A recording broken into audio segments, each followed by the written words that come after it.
한 주간의 HR 관련 소식을 정리해드리는 주간 인사 노무뉴스입니다. 뉴스의 자세한 사항은 첨부 파일을 통해 확인하실 수 있습니다. 첫 번째 소식은 고용노동부 및 정부 지원 관련 사업 소식입니다. 고용노동부는 주 52시간제 준수를 위해 노력한 우수기업에 장려금을 지급하는 노동시간 단축 정착지원 2차 사업을 10월 한 달 동안 신청을 받을 예정이라고 밝혔습니다. 지원 대상은 신청기업의 근로시간 단축 기간과 단축 조치의 적정성 등을 종합적으로 고려하여 선정하며 선정된 기업에는 근로시간이 주 52시간 초과에서 이내로 단축된 근로자 1인당 120만원을 최대 50명까지 지급합니다. 지난 1차 사업에서는 기업당 평균 약 2,300만원을 지원한 것으로 조사되었습니다.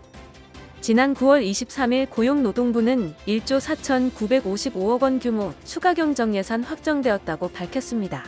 주요 추경 내용으로는 고용유지 지원 강화, 특고, 프리랜서 등 고용안전망 사각지대 지원, 저소득 및 취업 청년 구직 지원, 법인 택시기사 고용 안정, 가족 돌봄 및 유연근무 지원 강화 등 추진 등으로 구성된 것으로 전해졌습니다.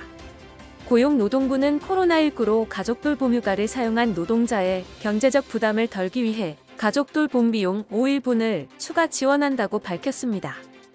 기존의 코로나 관련 사유로 가족 돌봄휴가를 사용한 노동자에게 최대 10일간 하루 5만원씩 지원하던 것에 더하여 연장된 휴가를 사용한 우선 지원 대상 기업 소속 노동자에게 최대 5일분을 추가로 지원하고 우선 지원 대상 기업 소속의 한부모 노동자에게는 10일분을 추가 지원합니다. 아울러 코로나 확산 방지를 위한 밀집도 조정 조치로서 부분 등교, 원격 수업 등이 장기화되고 있음을 고려하여 부분 등교, 원격 수업 등으로 등교하지 않는 날에 대한 가족 돌봄 비용 지원도 2020년 12월 31일까지로 연장하였습니다. 중소벤처기업부는 2020년 인재 육성형 중소기업 지정을 위해 10월 16일까지 참여를 희망하는 기업의 신청을 받는다고 밝혔습니다.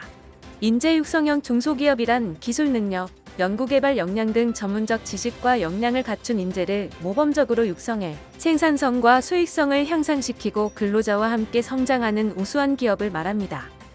최종 선정된 기업은 중소기업 일자리 평가 5대, 일자리, 창출 촉진 자금 신청, 병역 특례 지정업체 지정 시 5대, 중소벤처기업 진흥공단의 연수사업 참여 시 할인 등의 각종 혜택을 제공할 예정이라고 전했습니다. 다음은 채용 관련 소식입니다. 25일 고용노동부에 따르면 전날 국회 본회의에서 기업활동 규제 완화에 대한 특별조치법 개정안이 의결됐습니다. 이에 따라 300인 이상 사업장에서는 안전보건관리자를 직접 채용해야 합니다. 시행은 법 공포 시점에서 1년 후부터이며 이에 따라 내년 10월경에는 직접 채용이 의무화될 것으로 전망됩니다. 다음은 보상 관련 소식입니다. 부산에 사업장을 둔 선사들이 올해 추석을 앞두고 선원 임금을 체불한 금액이 지난해 추석보다 10배가량 늘어난 것으로 나타났습니다. 기존에는 영세한 선사에서 일시적인 자금난으로 인해 선원 급여를 제때 주지 않은 경우가 대다수였지만 올해 추석 때는 비교적 규모가 큰 업체들이 자금난에 봉착한 것으로 나타났습니다. 국내 기업이 상용 노동자 1명을 유지할 때 드는 비용이 월 평균 534만 1천 원으로 조사됐습니다. 대기업과 중소기업 간의 노동비용 격차는 점차 완화되고 있지만 중소기업의 복지비용은 아직 대기업의 40%대에 그치고 직원들의 교육 훈련에 대한 투자는 15% 수준에 불과해 격차가 큰 것으로 나타났습니다. 주당 강의 시간이 15시간 미만인 시간 강사에게도 퇴직금을 지급해야 한다는 판결이 나왔습니다.